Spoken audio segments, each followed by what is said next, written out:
નમસ્કાર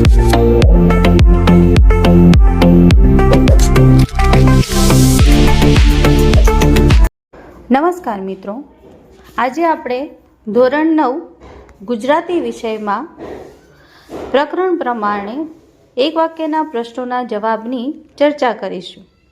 તો ચાલો શરૂઆત કરીએ. પ્રકરણ નંબર 1, સાંજ સમે શામળિયો. પ્રશ્ન નંબર 1, સાંજ સમે શામળિયો કાવ્યના કવિનું નામ જણાવો. સાંજ સમે શામળિયો કાવ્યના કવિ નરસિંહ મહેતા છે. 2, સાંજ સમે શામળિયો કાવ્યનો સાહિત્ય પ્રકાર જણાવો. મિત્રો, સાંજ સમે શામળિયો કાવ્યનો સાહિત્ય પ્રકાર આમ તો ભક્તિ ગીત છે, પરંતુ પાઠ્યપુસ્તકમાં ગીત અને કાવ્ય બંને આપેલા છે. 3, નરસિંહ મહેતાના કયા પદો લોકકંઠે ગવાય છે? નરસિંહ મહેતાના પ્રભાતિયા લોકકંઠે ગવાય છે. 4, નરસિંહ મહેતાને કયું બિરુદ આપવામાં આવ્યું છે? નરસિંહ મહેતાને ગુજરાતી ભાષાના આદિકવિનું બિરુદ આપવામાં આવ્યું છે. 5, ગોવાળોમાં ગિરધર કેવા શોભી રહ્યા છે? ગોવાળોમાં ગિરધર તારામંડળમાં ચંદ્ર જેવા તેમજ સોનામાં જડેલા હીરા જેવા શોભી રહ્યા છે. 6, હરિહરધરનો વીરો એટલે? હરિહરધરનો વીરો એટલે બલરામનો વીરો. 7, ભગવાન શ્રી કૃષ્ણે કેવા રંગના વસ્ત્રો પહેર્યા છે? ભગવાન શ્રી કૃષ્ણે પીળા રંગના રેશમી વસ્ત્રો પહેર્યા છે. 8, સાંજનું કયું દ્રશ્ય મનને મોહ પમાડનારું છે? સાંજે શ્રી કૃષ્ણની આગળ ગોધણ અને પાછળ સાજન એટલે ગોવાળો છે, તે દ્રશ્ય મનને મોહ પમાડનારું છે. 9, શ્રી કૃષ્ણની શોભાની નરસિંહ મહેતા પર શી અસર થાય છે? શ્રી કૃષ્ણની શોભા જોઈને નરસિંહ મહેતા હરખ પામી રહ્યા છે. પ્રકરણ 2, ચોરી અને પ્રાયશ્ચિત. પ્રશ્ન નંબર 1, ચોરી અને પ્રાયશ્ચિત ગદ્યના લેખકનું નામ લખો. ચોરી અને પ્રાયશ્ચિત ગદ્યના લેખક ગાંધીજી છે. 2, ચોરી અને પ્રાયશ્ચિત ગદ્યનો સાહિત્ય પ્રકાર જણાવો. મિત્રો, ચોરી અને પ્રાયશ્ચિત ગદ્યનો સાહિત્ય પ્રકાર પાઠ્યપુસ્તકમાં આત્મકથા ખંડ આપેલો છે. બંને શબ્દો સમાનાર્થી છે. 3, ચોરી અને પ્રાયશ્ચિત ગદ્યાંશ કયા પુસ્તકમાંથી લેવામાં આવ્યો છે? ચોરી અને પ્રાયશ્ચિત ગદ્યાંશ ગાંધીજીની આત્મકથા સત્યના પ્રયોગોમાંથી લેવામાં આવ્યો છે. ચોરીની ભૂલ સ્વીકારવામાં ગાંધીજીની જીભ કેમ ઉપડતી નથી? પિતાજી દુઃખી થશે, કદાચ માથું કૂટશે એવા ભય ચોરીની ભૂલ સ્વીકારવામાં ગાંધીજીની જીભ ઉપડતી નથી. 5, સોનાના કડામાંથી 1 તોલો સોનું કાપીને વેચવાની ઘટનાની ગાંધીજી ઉપર શી અસર થઈ? સોનાના કડામાંથી 1 તોલો સોનું કાપીને વેચવાની ઘટના ગાંધીજી માટે અસહ્ય થઈ પડી અને ત્યાર પછી ચોરી નહીં કરવાનો એમણે નિશ્ચય કર્યો. 6, ખોટું કાર્ય કર્યાના અપરાધ ભાવમાંથી બહાર આવવા શું કરવું જોઈએ? ખોટું કાર્ય કર્યાના અપરાધમાંથી બહાર આવવા આપણે જોખમ ખેડીને પણ દોષ કબૂલ કરવો જ જોઈએ. 7, બીડી પીવાની કુટેવમાંથી બીજી કઈ કુટેવ ગાંધીજીમાં આવી? બીડી પીવાની કુટેવમાંથી નોકરના પૈસા ચોરવાની બીજી કુટેવ ગાંધીજીમાં આવી. 8, ચોરી અને પ્રાયશ્ચિત પ્રસંગમાંથી ગાંધીજીને જીવનનો કયો પાઠ શીખવા મળ્યો? ચોરી અને પ્રાયશ્ચિત પ્રસંગમાંથી ગાંધીજીને સત્યાચરણ અને અહિંસાનો પાઠ શીખવા મળ્યો. 9, ધતુરાના બીજ અંગે ગાંધીજીએ શું વાંચ્યું હતું અથવા શું ખાવાથી મૃત્યુ થાય? બંને પ્રશ્નોનો જવાબ એક જ છે. ધતુરાના બી ખાવાથી મૃત્યુ થાય એવું ગાંધીજીએ ક્યાંક વાંચ્યું હતું. 10, ભૂલની કબૂલાતની ચિઠ્ઠી વાંચી પિતાજીએ અપાર શાંતિ જાળવી, તેનું કારણ ગાંધીજી શું માને છે? ભૂલની કબૂલાતની ચિઠ્ઠી વાંચી પિતાજીએ અપાર શાંતિ જાળવી, તેનું કારણ દોષની નિખાલસ કબૂલાત હતી તેમ ગાંધીજી માને છે. 11, પિતાજીની આંખમાંના મોતીબિંદુની ગાંધીજી પર શી અસર થઈ? પિતાજીની આંખમાંના મોતીબિંદુના પ્રેમ બાણે ગાંધીજીનું હૃદય વિંધાયું અને તેઓ શુદ્ધ થયા. 12, ગાંધીજીની આત્મકથાનું નામ લખો. સત્યના પ્રયોગો. પ્રકરણ નંબર 3, પછે શામળિયોજી બોલિયા. પછી શામળિયોજી બોલિયા કાવ્યના કવિનું નામ લખો. કવિ પ્રેમાનંદ. 2. પછી શામળિયોજી બોલિયા કાવ્યનો સાહિત્ય પ્રકાર કયો છે? પછી શામળિયોજી બોલિયા એ એક આખ્યાન ખંડ છે. 3. પ્રેમાનંદના કોઈપણ 2 આખ્યાનોના નામ જણાવો. સુદામા ચરિત્ર, કુંવરબાઈનું મામેરું અને નળાખ્યાન. 4.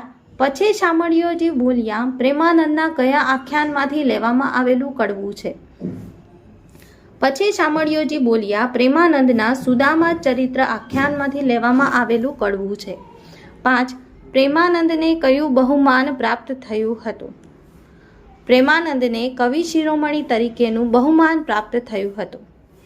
6. ગુજરાતી સાહિત્યમાં પ્રેમાનંદ કઈ રીતે પ્રસિદ્ધ છે? ગુજરાતી સાહિત્યમાં પ્રેમાનંદ ઉત્તમ આખ્યાનકાર અને માનભટ્ટ તરીકે પ્રસિદ્ધિ પામ્યા છે. 7. ગૌરાણીએ શ્રીકૃષ્ણ સુદામાને કયું કામ સોંપ્યું હતું? ગૌરાણીએ શ્રીકૃષ્ણ સુદામાને લાકડા લાવવાનું કામ સોંપ્યું હતું. 8. પછી શામળિયોજી બોલિયા આખું કાવ્ય કોના સંવાદ રૂપે આગળ વધે છે? પછી શામળિયોજી બોલિયા આખું કાવ્ય શ્રી કૃષ્ણ અને સુદામા વચ્ચેના સંવાદ રૂપે આગળ વધે છે. 9. શ્રી કૃષ્ણની નમ્રતા કયા વાક્યમાં દેખાય છે? તમો પાસ અમો વિદ્યા શીખતા વાક્યમાં શ્રી કૃષ્ણની નમ્રતા દેખાય છે. 10. સાંદીપની ઋષિને પોતાના વિદ્યાર્થીઓ માટે ખૂબ જ સ્નેહ હતો તેવી પ્રતીતિ કયા વાક્યમાં થાય છે? પછી ગુરુજી શોધવા નિસર્યા, કહ્યું સ્ત્રીને તે કીધો કેર. આપના હૃદય સાથે ચાપ્યા વાક્યોમાં સાંદીપની ઋષિને પોતાના વિદ્યાર્થીઓ માટે ખૂબ જ સ્નેહ હતો તેવી પ્રતીતિ થાય છે. 11. સાંદીપની ઋષિએ એમના પત્નીને શું કહ્યું? સાંદીપની ઋષિએ એમના પત્નીને કહ્યું તે કેર કીધો. 12. પછી શામળિયોજી બોલિયા કડવામાં શાનું ઉત્તમ દ્રષ્ટાંત જોવા મળે છે? પછી શામળિયોજી બોલિયા કાવ્યમાં અતૂટ મધુર મૈત્રીનું દ્રષ્ટાંત જોવા મળે છે. 4. ગોપાળ બાપા.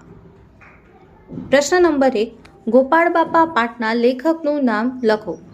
ગોપાળ બાપા પાઠના લેખક મનુભાઈ પંચોળી છે. 2. ગોપાળ બાપા પાઠનો સાહિત્ય પ્રકાર જણાવો. નવલકથા ખંડ. મનુભાઈ પંચોળીનું ઉપનામ જણાવો. દર્શક. 4. ગોપાળ બાપા કઈ નવલકથાનો અંશ છે? ગોપાળ બાપા એ ઝેર તો પીધા છે જાણી જાણી નવલકથાનો અંશ છે. 5. આ તમારી પડખેના દીપડા ન રંજાડે તોય ઘણું છે. આ વાક્ય કોણ બોલે છે? આ વાક્ય ગોપાળ બાપા બોલે છે. 6. મહારાજા સયાજીરાવમાં કઈ શક્તિ હતી? મહારાજા સયાજીરાવમાં માણસને પાળખવાની શક્તિ હતી. 7. તુલસીશ્યામ જવા આવવાના માર્ગે શિવાલય કોણે બંધાવ્યું હતું? તુલસીશ્યામ જવા આવવાના માર્ગે શિવાલય પેશવા સરકારે બંધાવ્યું હતું. 8. ગોપાળ બાપા શેનો વેપાર કરવા ઈચ્છતા હતા? ગોપાળ બાપા હરિનામનો વેપાર કરવા ઈચ્છતા હતા. 9. આ તમારી પડખેના દીપડા આ શબ્દો ગોપાળ બાપાએ કોના માટે વાપર્યા છે? આ શબ્દો ગોપાળ બાપાએ સયાજીરાવનો રાજવહીવટ સંભાળનારાઓ માટે વાપર્યા છે. 10. ગોપાળ બાપાએ શિવાલયમાં મૂર્તિની પૂજાની વ્યવસ્થા કરવાને બદલે અન્ય કયો વિકલ્પ સૂચવ્યો? ગોપાળ બાપાએ શિવાલયમાં મૂર્તિની પૂજાની વ્યવસ્થા કરવાને બદલે ધર્મશાળા બાંધવાનો વિકલ્પ સૂચવ્યો. 11. ગોપાળ બાપા જમીનની ખટપટ કરે છે એટલે શું કરે છે? જમીનની ખટપટ કરે છે એટલે જમીન અંગે ગોપાળદાસ વાટાઘાટો કરે છે. 12. માંડણ ભગતની કઈ બાબત ગોપાળદાસ પારખી ગયા? માંડણ ભગતની દરેક જીવનમાં આત્મતત્વને જોવાની દ્રષ્ટિ ગોપાળદાસ પારખી ગયા. 13. સાચું જીવતા જીવતા ગોપાળ બાપા કેવા લાગે છે? સાચું જીવતા જીવતા ગોપાળ બાપા આપણી સંત પરંપરાના વારસદાર જેવા લાગે છે. 14. લેખકે મહારાજા શ્રીમંત સયાજીરાવને કેવા કહ્યા છે?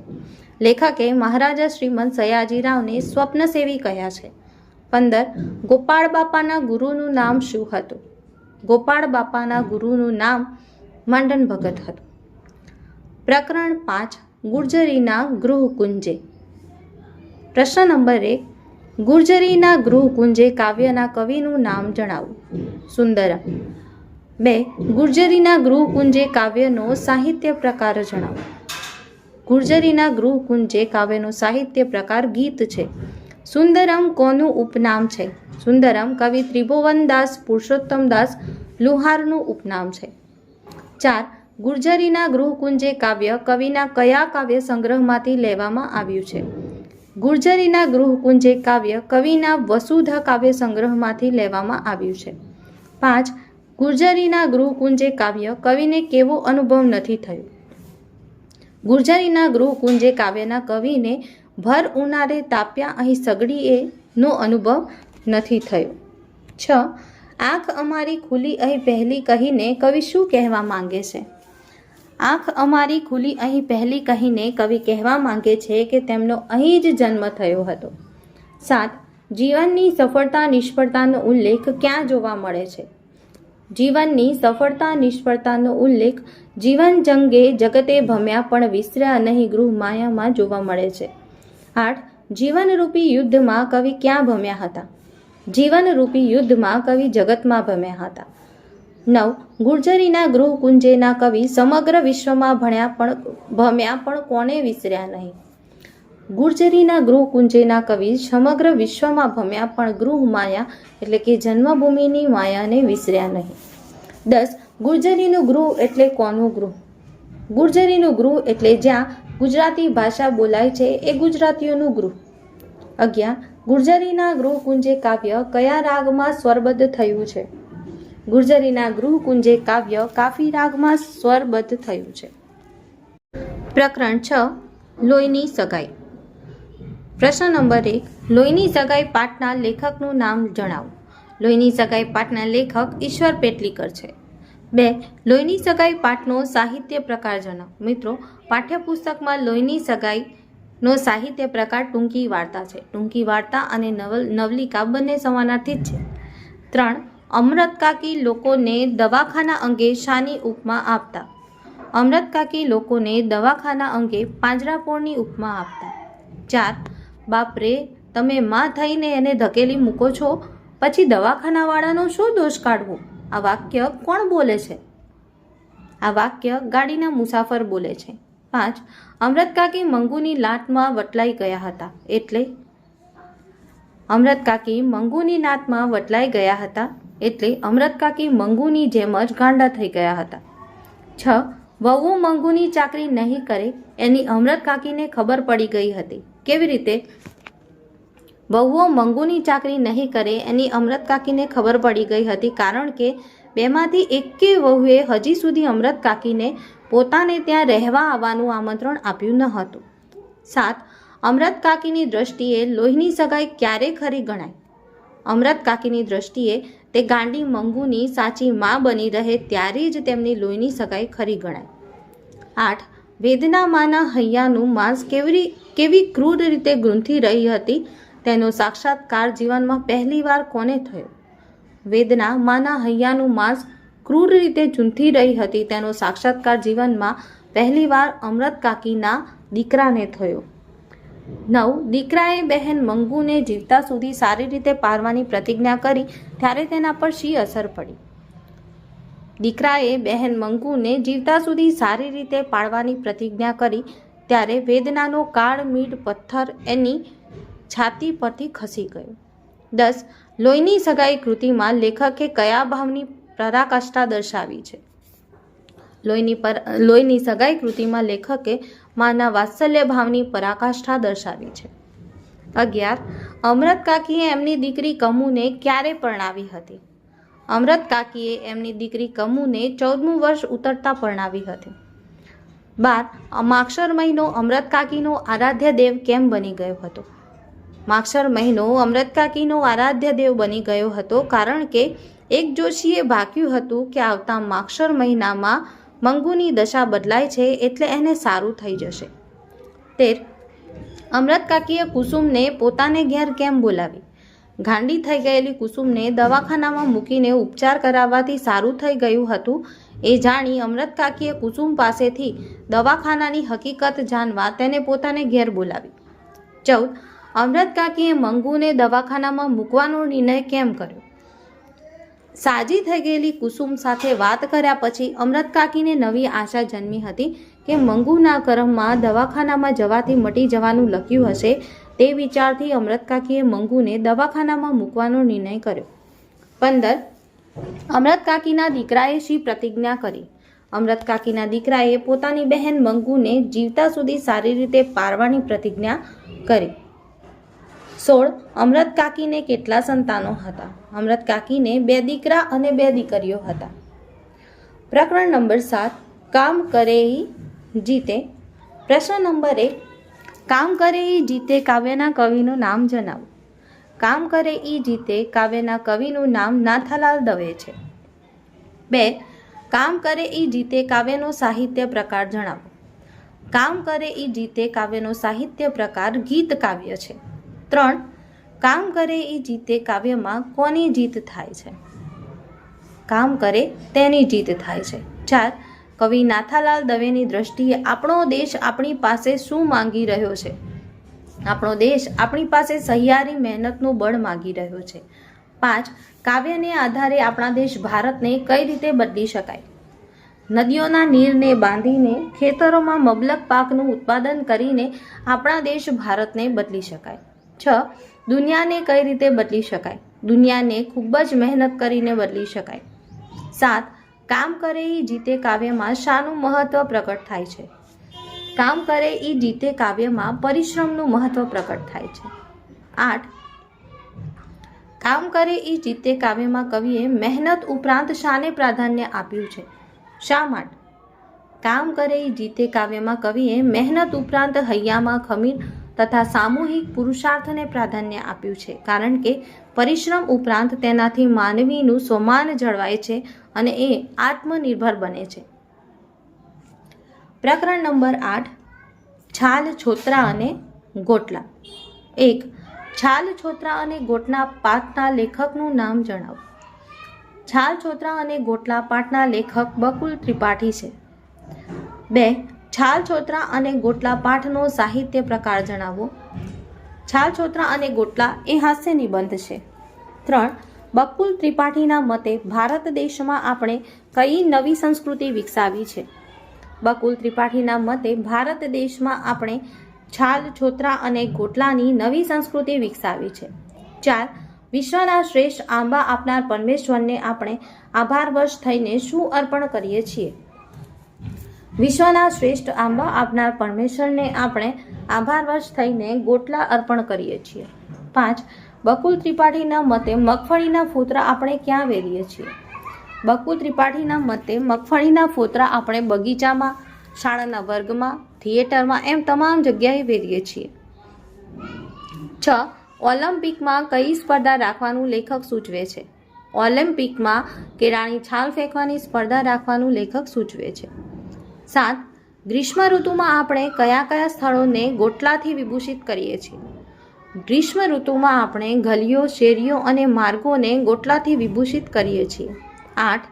છાલ, છોતરા અને ગોટલા હાસ્ય નિબંધમાં લેખકે અવળવાણી અને કટાક્ષ દ્વારા કઈ કુટેવને પ્રકાશિત કરી છે? છાલ, છોતરા અને ગોટલા હાસ્ય નિબંધમાં લેખકે અવરવાણી અને કટાક્ષ દ્વારા આપણી ગંદકી અને અનઘડતાની કુટેવને પ્રકાશિત કરી છે.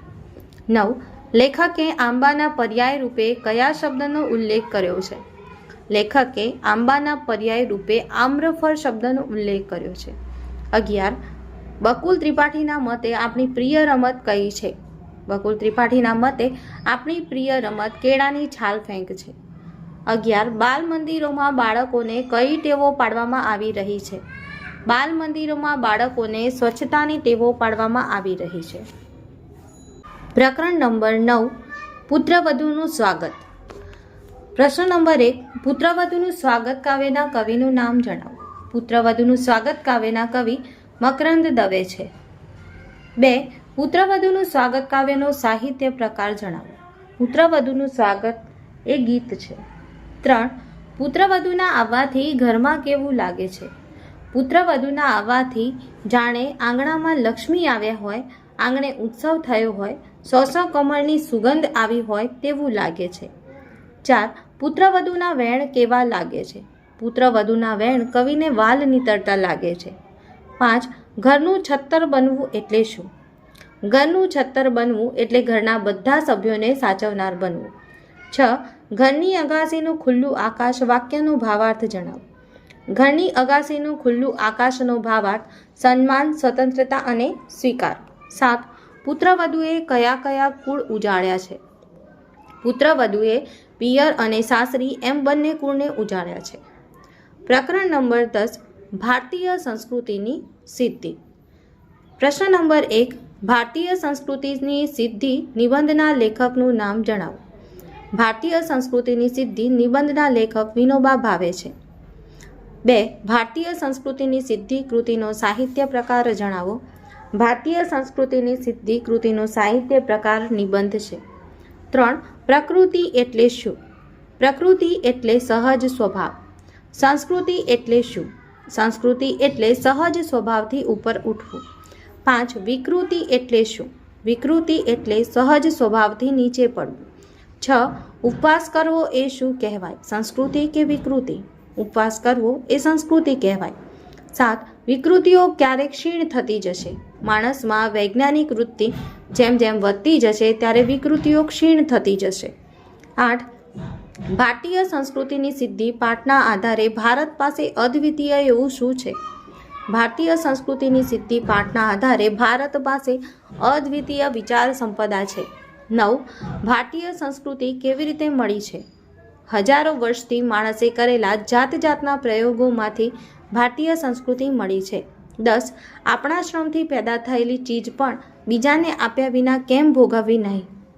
આપણા શ્રમથી પેદા થયેલી ચીજ પણ બીજાને આપ્યા વિના ભોગવવી નહીં, કારણ કે ચીજ આપીને અને વહેંચીને ભોગવવી એ જ માણસની સંસ્કૃતિ છે. 11. કાગડો કાળો છે તેને આપણે શા માટે ખરાબ ન કહી શકીએ? કાગડો કાળો છે તેને આપણે ખરાબ ન કહી શકીએ કારણ કે તે એની પ્રકૃતિ છે. 12. ભારતમાં શબ્દ પરંપરા પહેલેથી આજ સુધી અખંડ ચાલી આવી છે, તેનું શું કારણ? ભારતમાં શબ્દ પરંપરા પહેલેથી આજ સુધી અખંડ ચાલી આવી છે કારણ કે ભારતે પોતાના પુરાણા શબ્દોને તોડ્યા નથી, નવા જરૂર બનાવ્યા છે. પ્રકરણ નંબર 11. મરજીવિયા. મરજીવિયા કાવ્યના કવિનું નામ જણાવો. મરજીવિયા કાવ્યના કવિ પૂજાલાલ છે. 2. મરજીવિયા કૃતિનું સાહિત્ય સ્વરૂપ જણાવો. મરજીવિયા કૃતિનું સાહિત્ય સ્વરૂપ સોનેટ છે. 3. સોનેટ કેટલી પંક્તિનું છંદમાં લખાતું કાવ્ય સ્વરૂપ છે? સોનેટ 14 પંક્તિનું છંદમાં લખાતું કાવ્ય સ્વરૂપ છે. 4. મરજીવિયાને સમુદ્ર તરફ જતા જોઈને પ્રિયજનો કેવી રીતે આડા ફર્યા? મરજીવિયાને સમુદ્ર તરફ જતા જોઈને પ્રિયજનો સજર નેત્રે આડા ફર્યા. 5. મરજીવિયા દરિયામાંથી શું શોધી લાવ્યા?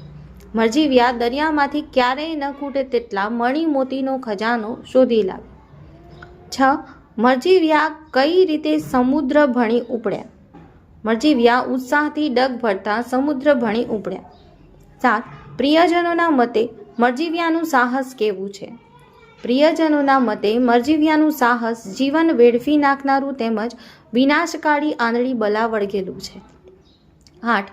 મરજીવિયાઓએ અગાધ જળમાં પ્રવેશ શા માટે કર્યો? મરજીવિયાઓએ અગાધ જળમાં પ્રવેશ કર્યો કારણ કે તેઓને ત્યાંથી અખૂટ મણી મોતી કોષ લાવવો હતો. પ્રકરણ નંબર 12. સખી માર્કંડી. પ્રશ્ન નંબર 1. સખી માર્કંડી પાઠના લેખકનું નામ જણાવો. સખી માર્કંડી પાઠના લેખક કાકા સાહેબ કાલેલકર છે. 2. સખી માર્કંડી કૃતિનો સાહિત્ય પ્રકાર જણાવો. સખી માર્કંડી એ લલિત નિબંધ છે. 3. કાકા સાહેબ કાલેલકરને સવાઈ ગુજરાતી તરીકે કોણે ઓળખાવ્યા? કાકા સાહેબ કાલેલકરને ગાંધીજીએ સવાઈ ગુજરાતી તરીકે ઓળખાવ્યા. 4. સખી માર્કંડી પાઠના લેખક નકશામાં માર્કંડીની લીટી છોડતા તેનું શું કારણ? સખી માર્કંડી પાઠના લેખક નકશામાં માર્કંડીની લીટી છોડતા નથી કારણ કે એ સખી મટી નદી થઈ જાય તેવો એમને ભય છે. 5. મહાદેવે મૃકુંડુ ઋષિને વરદાનમાં કેવું બાળક આપવાનું કહ્યું? મહાદેવે મૃકુંડુ ઋષિને વરદાનમાં 16 વર્ષ સુધી જીવનાર સદ્ગુણી બાળક અથવા 100 વર્ષ સુધી જીવનાર મૂઢ બાળક આપવાનું કહ્યું. 6. માર્કંડી લેખકને શું આપતી? માર્કંડી લેખકને શક્કરિયા અને અમૃત જેવું પાણી આપતી. 7. દૃષ્ટતા માટે યમરાજને કોનો ઠપકો સાંભળવો પડે? દૃષ્ટતા માટે યમરાજને ત્રિશૂળધારી શિવજીનો ઠપકો સાંભળવો પડ્યો. 8. લેખક કાકા સાહેબ અને નદી માર્કંડી બંનેના આનંદ માટે શું પૂરતું હતું? લેખક કાકા સાહેબ અને નદી માર્કંડી બંનેના આનંદ માટે એકબીજાનો સહવાસ પૂરતો હતો. 9. યુવાન માર્કંડેયને અડકવાની હિંમત ન થઈ ત્યારે યમરાજે શું કર્યું?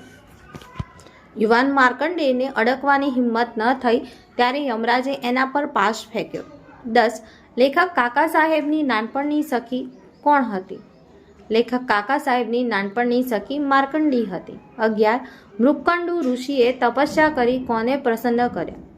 મૃકંડુ ઋષિએ તપશ્ચર્યા કરી મહાદેવને પ્રસન્ન કર્યા. 12. માર્કંડી નદી લેખકને પોતાના અરીસામાં શું દેખાડતી?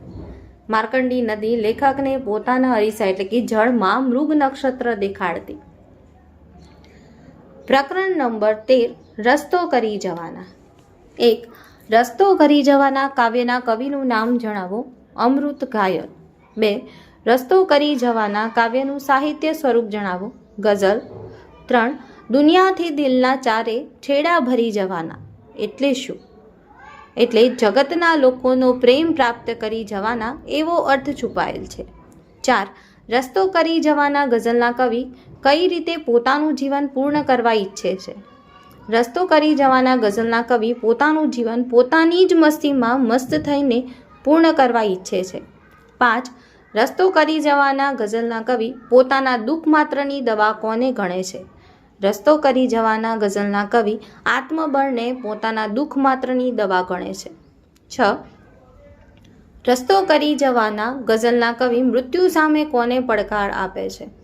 રસ્તો કરી જવાના ગઝલના કવિ મૃત્યુ સામે કાળને પડકાર આપે છે. 7. રસ્તો કરી જવાના ગઝલના કવિને કારનો ભય શા માટે નથી? ગઝલના કવિને કારનો ભય નથી કારણ કે એમની પાસે ઈશ્વર સમો ધણી છે. રસ્તો કરી જવાના ગઝલનું કેન્દ્રબિંદુ શું છે? રસ્તો કરી જવાના ગઝલનું કેન્દ્રબિંદુ અડગ આત્મબળ, ખુમારી અને ઈશ્વરમાં શ્રદ્ધા છે. 9. રસ્તો કરી જવાના એટલે શું? રસ્તો કરી જવાના એટલે કોઈ પણ સમસ્યાથી મનમાં મૂંઝાઈ જવાને બદલે એનો ઉપાય શોધી કાઢવો. પ્રકરણ નંબર 14. વાડી પરના વાલા. પ્રશ્ન નંબર 1. વાડી પરના વાલા ગદ્યના લેખકનું નામ જણાવો. વાડી પરના વાલા ગદ્યના લેખક ઇસ્માઇલભાઈ નાગોરી છે. 2. વાડી પરના વાલા પાઠનો સાહિત્ય પ્રકાર જણાવો. વાડી પરના વાલા એ નિબંધ છે. 3. વાડીમાં બાળકોની નજરમાં શું આવી જાય છે? ઢેલે કેટલા ઈંડા મૂક્યા છે તે, બુલબુલે ક્યાં ને કેવો માળો કર્યો છે તે, કાકીડાએ કેવા રંગો ધારણ કર્યા છે તે વગેરે વાડીમાં બાળકોની નજરમાં આવી જાય છે. વાડીમાં જંતુ જગતના દર્શન માટે કયો સમય વધારે યોગ્ય છે? વાડીમાં જંતુ જગતના દર્શન માટે રાતનો શાંત નીરવ સમય વધારે યોગ્ય છે. 5. કુદરતના કારવાન કાફલાને વાડી શું આપે છે? કુદરતના કારવાન કાફલાને વાડી આશ્રય અને આવાસ, આકાર અને આહલાદ આપે છે. 6. વાડીમાં ક્યારેક ક્યારેક કયા હિંસક પ્રાણીઓના દર્શન થઈ જાય છે? વાડીમાં ક્યારેક ક્યારેક દીપડા અને સિંહ જેવા હિંસક પ્રાણીઓના દર્શન થઈ જાય છે. 7. વાડીમાં સાપ, નોળિયો અને કાળોતરા બિલાડા વચ્ચે કેવો સંગ્રામ ખેલાય છે? વાડીમાં સાપ, નોળિયો અને કાળોતરા બિલાડા વચ્ચે જીવન મરણના સંગ્રામો ખેલાય છે. 8. વાડીમાં ઝડપથી પતાવવાના કામો કઈ રીતે થતા હોય છે? વાડીમાં ઝડપથી પતાવવાના કામો એકબીજાના સહકારથી થતા હોય છે. 9. વાડીમાં રાતના શાંત નીરવ સમયે કોના અવાજથી વાતાવરણ ભરાઈ જાય છે? વાડીમાં રાતના શાંત નીરવ સમયે કંસારી અને તમરાના અવાજથી વાતાવરણ ભરાઈ જાય છે. 10. જો આનંદ કિલ્લોલ ન હોય તો એકધારા ખેતીના કામો શું બની જાય? જો આનંદ કિલ્લોલ ન હોય તો એકધારા ખેતીના કામો ઢસરડો બની જાય છે. 11. શિયાળ શાના શોખીન હોય છે? શિયાળ શેરડીના શોખીન હોય છે. પ્રકરણ 15. ગોદમાતની ક્યાં. પ્રશ્ન નંબર 1. ગોદમાતની ક્યાં કાવ્યના કવિનું નામ લખો. ગોદમાતની ક્યાં કાવ્યના કવિ ચંદ્રકાંત શેઠ છે. 2. ગોદમાતની ક્યાં કાવ્યનો સાહિત્ય પ્રકાર જણાવો. ગોદમાતની ક્યાં કાવ્યનો સાહિત્ય પ્રકાર ઉર્મી કાવ્ય છે. 3. માતાના ટહુકા પાસે કોની વિસાત નથી? માતાના ટહુકા પાસે સૂર, તાલ અને સંગીતની વિસાત નથી. 4. હાજર હાથ હજાર હોય ઉક્તિનો અર્થ શું થાય? હાજર હાથ હજાર હોય ઉક્તિનો અર્થ બધા જ મદદ કરવા તૈયાર હોય તેવું થાય. 5. માતાની છાયાને કવિ કોની સાથે સરખાવે છે? માતાની છાયાને કવિ ભર્યા ઉનાળાની પડબ સાથે સરખાવે છે. 6. ગોદમાતની ક્યાં કાવ્યના કવિને શિયાળામાં હૂંફ કેવી રીતે મળે છે? ગોદમાતની ક્યાં કાવ્યના કવિને શિયાળામાં માતાની લાગણીથી હૂંફ મળે છે. 7. કઈ કહેવત ગોદમાતની ક્યાં ગીતમાં બંધ બેસતી નથી? માગ્યા વિના મા પણ ન પીરસે કહેવત ગોદમાતની ક્યાં ગીતમાં બંધ બેસતી નથી. પ્રકરણ નંબર 16 કુદરતી. પ્રશ્ન નંબર 1. કુદરતી એકાંકીના લેખકનું નામ જણાવો. કુદરતી એકાંકીના લેખક લાભશંકર ઠાકર છે. 2. કુદરતી કૃતિનો સાહિત્ય પ્રકાર જણાવો. કુદરતીનો સાહિત્ય પ્રકાર એકાંકી છે. 3. બાબુનો મિત્ર દેવલો સ્વર્ગમાં શું બની ગયો હતો? બાબુનો મિત્ર દેવલો સ્વર્ગમાં દેવાંશી અપ્સરા બની ગયો હતો. 4. મારા બાળપણનો જીગરજાન દોસ્ત છે બાબુ, એની બહુ યાદ આવે છે, એને તેડાવો. આ વાક્ય કોણ બોલે છે? કોને કહે છે? આ વાક્ય દેવલો બોલે છે અને ઇન્દ્ર રાજાને કહે છે. 5. સ્વર્ગના નિયમ મુજબ કયું કાર્ય પુણ્ય ગણાય? સ્વર્ગના નિયમ મુજબ કુદરતી રીતે સહજતાથી થયેલું સદકાર્ય પુણ્ય ગણાય. 6. બાબુનું કયું પુણ્ય કર્મ તેને સ્વર્ગમાં લઈ ગયું? બાબુએ પેશાબ કરતા 2 ડગ ખસીને એક કીડીને મળતા બચાવી, તેનું આ પુણ્ય કર્મ તેને સ્વર્ગમાં લઈ ગયું. 7. ઇન્દ્ર રાજાએ બાબુને શું કહીને બાથમાં લીધો? ઇન્દ્ર રાજાએ આવો બાબુરાજ એમ કહીને બાબુને બાથમાં લીધો. 8. ઇન્દ્ર રાજાએ બાબુને ક્યાં બેસાડ્યો? ઇન્દ્ર રાજાએ બાબુને પોતાની પાસેના સિંહાસન પર બેસાડ્યો. 9. દેવાંશીએ બાબુને સ્વર્ગમાં આવવા માટે શું કરવાની સલાહ આપી? દેવાંશીએ બાબુને સ્વર્ગમાં આવવા માટે કુદરતી રીતે પુણ્ય કાર્ય કરવાની સલાહ આપી. 10. પરસોત્તમ ડાક્ટરે બાબુને તપાસી શું લાવવા કહ્યું? પરસોત્તમ ડાક્ટરે બાબુને તપાસી ગંગાજળ લાવવા કહ્યું. 11. દેવદૂતો બાબુને ક્યાં લઈ ગયા? દેવદૂતો બાબુને સ્વર્ગમાં લઈ ગયા. 12. સ્વર્ગમાં સિંહાસન ઉપર કોણ બિરાજેલા હતા? સ્વર્ગમાં સિંહાસન ઉપર ઇન્દ્ર રાજા બિરાજેલા હતા. 13. જમી લીધા પછી ઇન્દ્ર રાજાએ શું ખાધું? જમી લીધા પછી ઇન્દ્ર રાજાએ બંગલાપાન ખાધું. 14.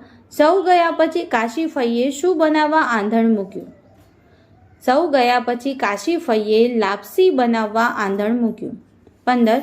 બાબુ એક દિવસ માટે સ્વર્ગનો લહાવો કેમ લઈ શક્યો? બાબુ એક દિવસ માટે સ્વર્ગનો લાવો લઈ શક્યો કારણ કે તેના હાથે કુદરતી રીતે એક પુણ્યનું કામ થઈ ગયું હતું. પ્રકરણ નંબર 17 મારા સપનામાં આવ્યા હરિ. પ્રશ્ન નંબર 1. મારા સપનામાં આવ્યા હરિ કાવ્યના કવિનું નામ જણાવો. મારા સપનામાં આવ્યા હરિ કાવ્યના કવિ રમેશ પારેખ છે. 2. મારા સપનામાં આવ્યા હરિ કાવ્યનું સાહિત્ય પ્રકાર જણાવો. આ કાવ્ય એ ઉર્મી ગીત છે. 3. મારા સપનામાં આવેલા શ્રી હરિએ ગોપી પ્રત્યે કઈ રીતે પ્રેમ દર્શાવ્યો? સપનામાં આવેલા હરિએ ગોપીને બોલાવી, ઝુલાવી અને વાલી કરીને તેના પ્રત્યેનો પ્રેમ દર્શાવ્યો. 4. મારા મનની દ્વારિકાના સુબા એટલે કોણ? મારા મનની દ્વારિકાના સુબા એટલે દ્વારિકા નગરીના રાજા શ્રી કૃષ્ણ. 5. મારા મનની દ્વારિકાના સુબા પંક્તિમાં કાવ્ય નાયિકાનો કયો ભાવ વ્યક્ત થાય છે? મારા મનની દ્વારિકાના સુબા પંક્તિમાં કાવ્ય નાયિકાનો પ્રેમમાં સમર્પણ ભાવ વ્યક્ત થાય છે. 6. ગોપીએ આંધણમાં શું ઓરી દીધું? ગોપીએ આંધણમાં સંસાર ઓરી દીધો. 7. કાવ્ય નાયિકા શા માટે બાવરી બની? કાવ્ય નાયિકા શ્રી કૃષ્ણને પામવા માટે બાવરી બની. 8. કાવ્ય નાયિકા ગોપીના મનના સુબા કઈ નગરીના છે? કાવ્ય નાયિકાના ગોપીના મનના સુબા શ્રી કૃષ્ણ દ્વારિકા નગરીના છે. 9. કાવ્ય નાયિકા ગોપીના સપનામાં કોણ આવ્યું? ગોપીના સપનામાં શ્રીહરિ આવ્યા. પ્રકરણ નંબર 18. પંગુમ લંઘયતે ગિરિમ. પ્રશ્ન નંબર 1. પંગુમ લંઘયતે ગિરિમ પાઠનો સાહિત્ય પ્રકાર જણાવો.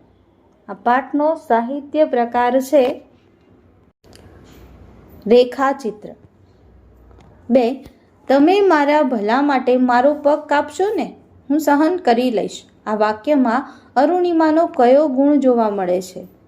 આ વાક્યમાં અરુણિમાનો અડગતાનો ગુણ જોવા મળે છે. 3. માણસ ખરેખર વિકલાંગ ક્યારે બને છે? માણસ જ્યારે હાર કબૂલી અને પ્રયત્નો છોડી દે છે ત્યારે એ ખરેખર વિકલાંગ બને છે. 4. અરુણિમાએ કયો સંકલ્પ કર્યો? અરુણિમાએ સંકલ્પ કર્યો કે હું પર્વતારોહણ કરીશ જ. 5. લોકોએ અરુણિમાને પાગલ કેમ ગણી? એક પગ કપાયા પછી પણ અરુણિમાએ પર્વતારોહણ કરવાનું વિચાર્યું, તેથી લોકોએ તેને પાગલ ગણી. 6. અરુણિમાનું ઉજ્જવળ ભવિષ્ય કચડાઈ ગયું એમ શા પરથી લાગે છે? અરુણિમાનો ડાબો પગ કપાઈ ગયો હતો, તેના પરથી લાગે કે અરુણિમાનું ઉજ્જવળ ભવિષ્ય કચડાઈ ગયું. 7. અરુણિમાના કચડાયેલા પગ પાસે ઉંદરો શું કરી રહ્યા હતા? અરુણિમાના કપાયેલા પગ પાસે ઉંદરો એના કપાયેલા પગના માંસની મિજબાની માણી રહ્યા હતા. 8. અરુણિમાની બચેન્દ્રી પાલ સાથેની મુલાકાતનું પરિણામ શું આવ્યું? અરુણિમાની બચેન્દ્રી પાલ સાથેની મુલાકાતથી અરુણિમામાં અનેરી હિંમત અને ઉત્સાહ વધ્યા. 9. બરેલી ડિસ્ટ્રિક્ટ હોસ્પિટલમાં શાની વ્યવસ્થા નહોતી?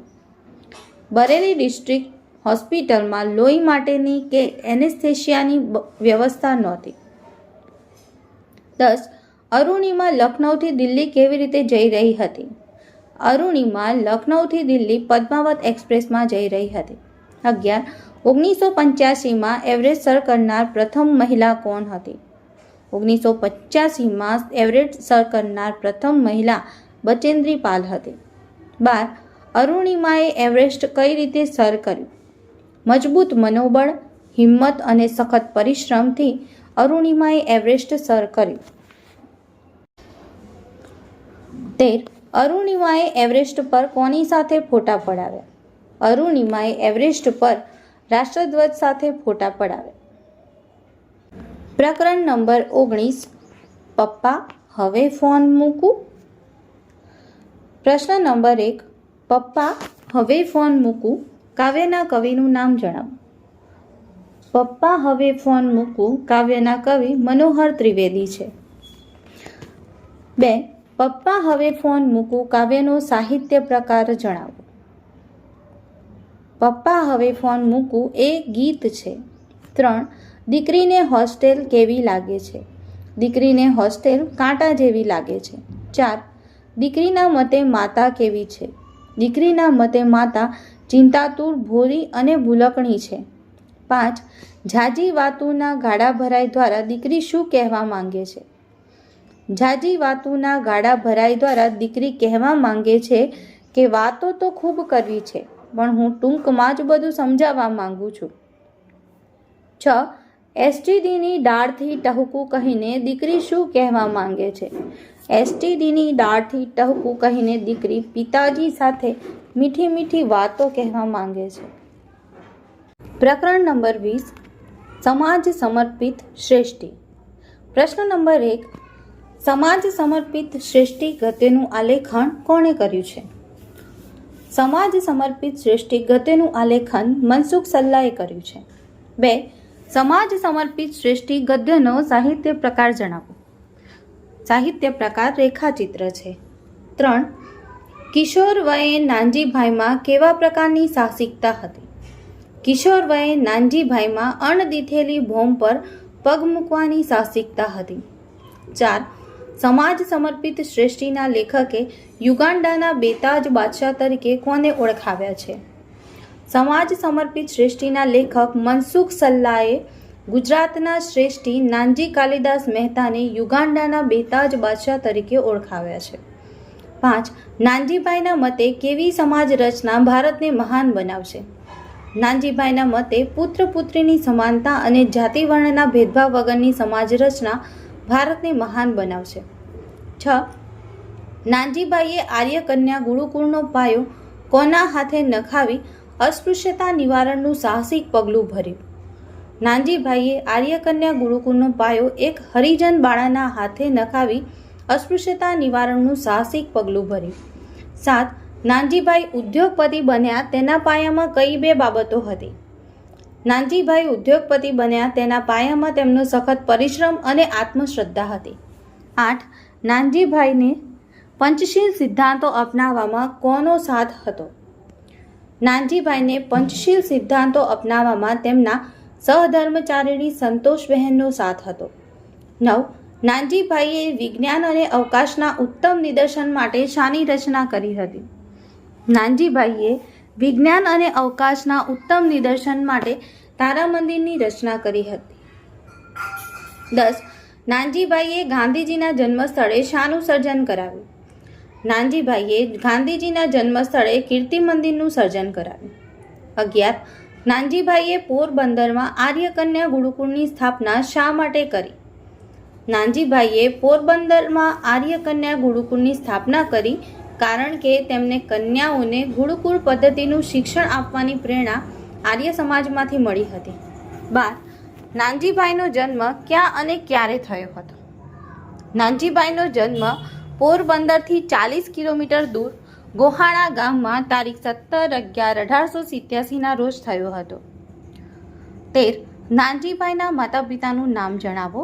નાનજીભાઈના પિતાનું નામ કાલિદાસ અને માતાનું નામ જમનાબાઈ હતું. 14.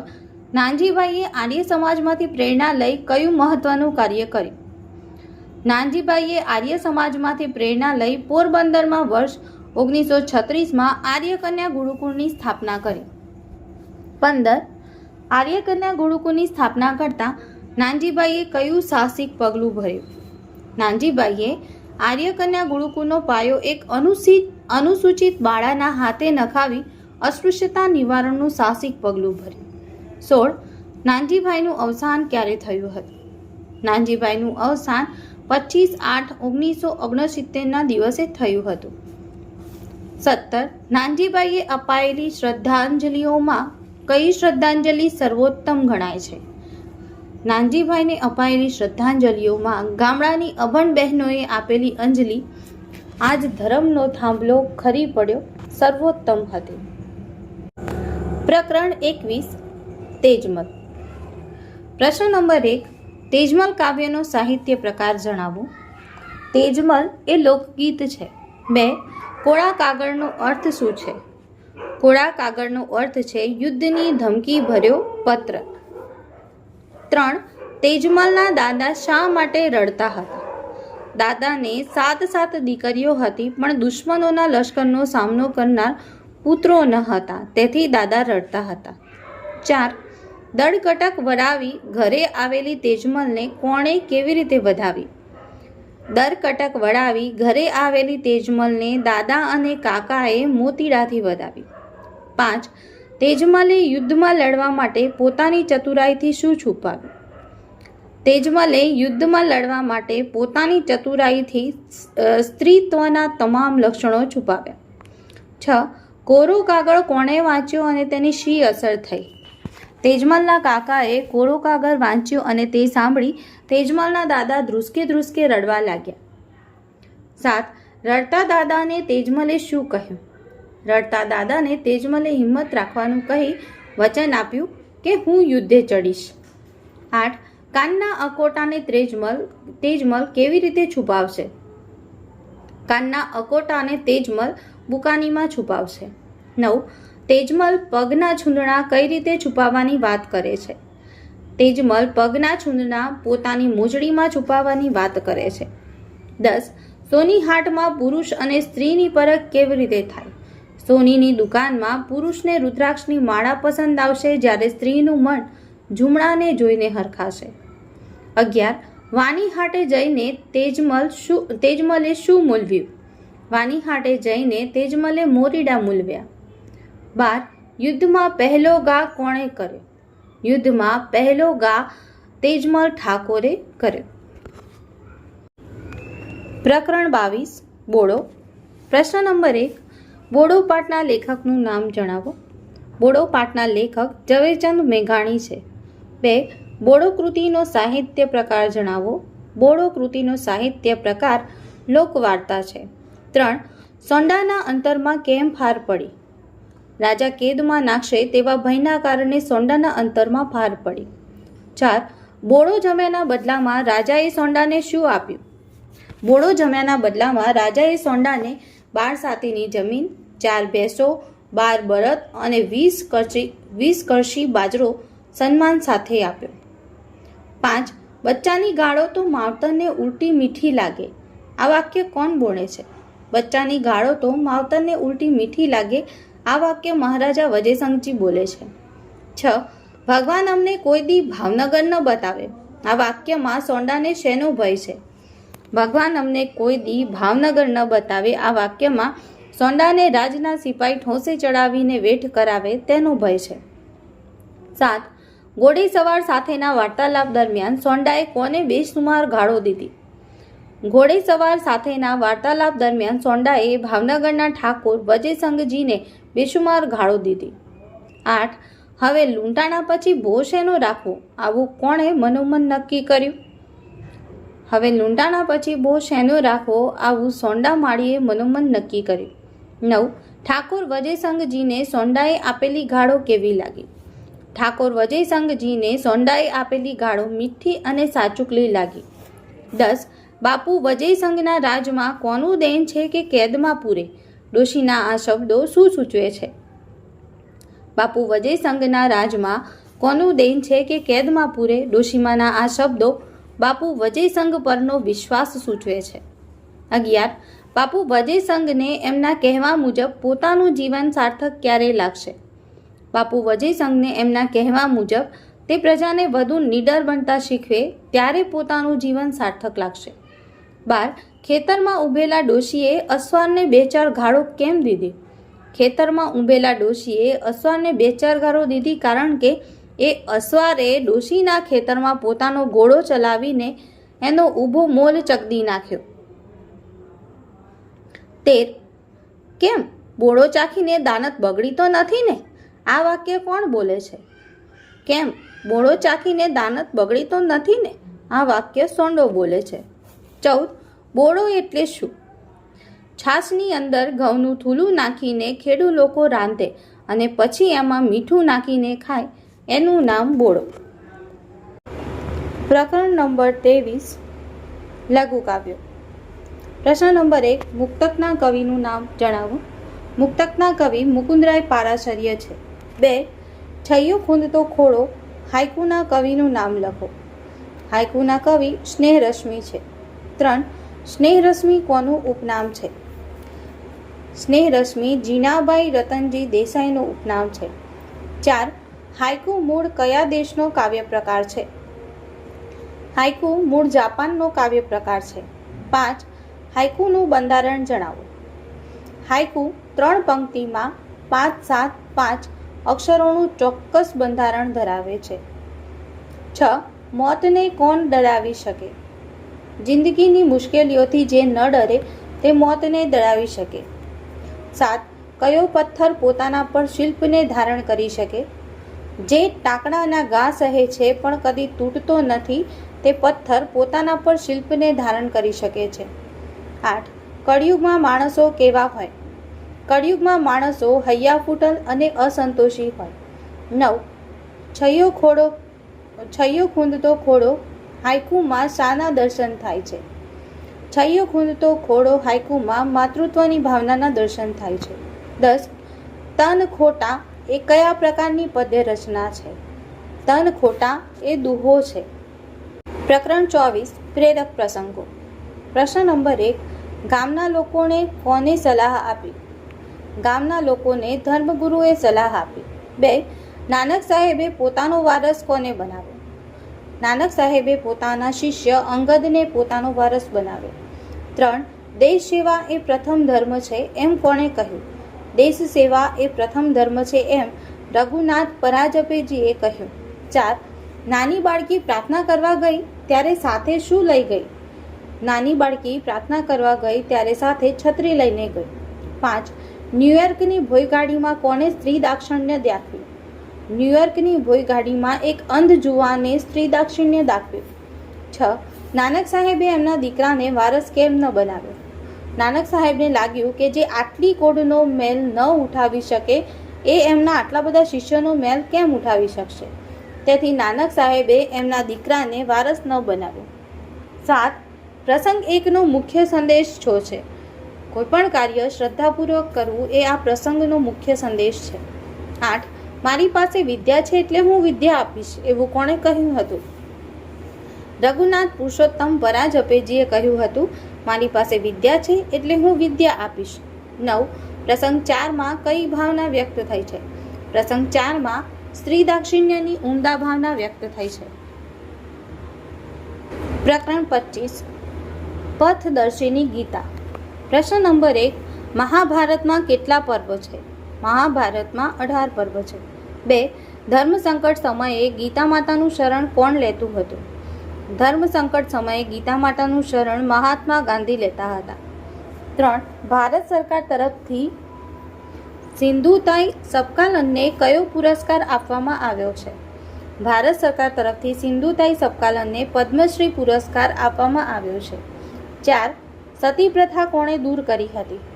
રાજા રામમોહન રાયે સતી પ્રથા દૂર કરી હતી. આદિ શંકરાચાર્યના ગુજરાતમાં આવેલા મઠનું નામ જણાવો. આદિ શંકરાચાર્યના ગુજરાતમાં આવેલા મઠનું નામ દ્વારકા મઠ છે. 6. શ્રીમદ ભગવદ્ ગીતા કયા મહાકાવ્યનો એક ભાગ છે? શ્રીમદ ભગવદ્ ગીતા મહર્ષિ વેદવ્યાસ રચિત મહાભારતનો એક ભાગ છે. 7. ગીતાજી અનુસાર વ્યક્તિ નાની કે મોટી શાને લીધે બને છે? ગીતાજી અનુસાર વ્યક્તિ નાની કે મોટી પોતાના કર્મોને કારણે બને છે. 8. કલ્પના ચાવલાએ બાળપણથી જ કયો નિશ્ચય કર્યો હતો? કલ્પના ચાવલાએ બાળપણથી જ એરોનોટિકલ એન્જિનિયર બનવાનો નિશ્ચય કર્યો હતો. 9. રાજા રામમોહન રાયે ભારતમાંથી કયો કુરિવાજ દૂર કરવામાં પોતાનું જીવન ખર્ચી નાખ્યું? રાજા રામમોહન રાયે ભારતમાંથી સતી પ્રથાનો કુરિવાજ દૂર કરવામાં પોતાનું જીવન ખર્ચી નાખ્યું. 10. આદિ શંકરાચાર્યએ કયા 4 મઠોની સ્થાપના કરી? આદિ શંકરાચાર્યએ પૂર્વમાં જગન્નાથપુરીમાં ગોવર્ધન મઠ, પશ્ચિમમાં દ્વારકા મઠ, ઉત્તરમાં બદ્રીનાથ મઠ અને દક્ષિણમાં શૃંગેરી મઠની સ્થાપના કરી. 11. શ્રી સત દેવીદાસે કેવા લોકોની સેવા કરી હતી? શ્રી સત દેવીદાસે રક્તપિત્ત, ક્ષય જેવા અસાધ્ય રોગોથી પીડાતા લોકોની સેવા કરી હતી. 12. ગુરુ રામકૃષ્ણ પરમહંસની સલાહની સ્વામી વિવેકાનંદ પર શી અસર થઈ? સ્વામી વિવેકાનંદ ગુરુજીની સલાહનો મર્મ સમજી ગયા અને તેમને મનોમન દીન દુખિયાની સેવા કરવાનો સંકલ્પ લીધો. 13. શા માટે શ્રેષ્ઠજનોએ સામાજિક કાર્યો કરવામાં અગ્રેસર થવું જોઈએ? શ્રેષ્ઠજનોએ સામાજિક કાર્ય કરવામાં અગ્રેસર થવું જોઈએ કારણ કે સામાન્ય લોકો તેમને અનુસરતા હોય છે. 14. સરિતા ગાયકવાડ કઈ રીતે ગુજરાતનું ગૌરવ વધારે છે? સરિતા ગાયકવાડ ગુજરાતના પછાત જિલ્લા ડાંગના કરાડી આંબા ગામમાં જન્મ્યા હોવા છતાં મહાન ભારતીય દોડવીર બન્યા અને ગુજરાત સરકારના બેટી બચાવો અભિયાનના બ્રાન્ડ એમ્બેસેડર પણ થયા. 15. પ્રલોભનોથી ધાર્યું પરિણામ કેમ મેળવી શકાતું નથી? પ્રલોભનોથી મન વિચલિત થાય છે અને તેથી વારંવાર લક્ષ્યો પણ બદલાય છે જેથી ધાર્યું પરિણામ મેળવી શકાતું નથી. પ્રકરણ 26 ભગવદ્ ગીતા અને હું. પ્રશ્ન નંબર 1. ગીતા જયંતિ કયા દિવસે આવે છે? ગીતા જયંતિ માગશર સુદ 11 આવે છે. 2. એમર્સનને ગીતાની ભેટ કોણે આપી? એમર્સનને ગીતાની ભેટ સ્કોટલેન્ડના મહાન ઇતિહાસકાર અને તત્વચિંતક કાર્લાઇલે આપી. 3. વિદ્યાર્થી તરીકે અર્જુનનો કયો ગુણ તમને વધુ ગમ્યો? વિદ્યાર્થી તરીકે અર્જુનની એકાગ્રતાનો ગુણ મને વધુ ગમ્યો. 4. વિદ્યાર્થીમાં જિજ્ઞાસાની સાથે કયો ગુણ આવશ્યક છે? વિદ્યાર્થીમાં જિજ્ઞાસાની સાથે યોગ્ય વ્યક્તિ પાસે જઈ નમ્રતાપૂર્વક પ્રશ્નો પૂછવાનો ગુણ આવશ્યક છે. 6. જે રોબર્ટ ઓપનહેમરના મુખમાંથી ક્યારે ગીતાનો એક શ્લોક સરી પડ્યો હતો? એટમ બોમ્બના પ્રથમ વિસ્ફોટ વખતે જે રોબર્ટ ઓપનહેમરના મુખમાંથી ગીતાના 11મા અધ્યાયનો એક શ્લોક સરી પડ્યો હતો. 7. ગીતામાં કઈ બાબતો યોગ્ય માત્રામાં હોવાનું કહેવાયું છે? ગીતામાં આહાર, ઊંઘ અને પ્રવૃત્તિ યોગ્ય માત્રામાં હોવા જોઈએ એમ સૂચવાયું છે. 8. કઈ બાબતો આપણી શક્તિને ક્ષીણ કરે છે?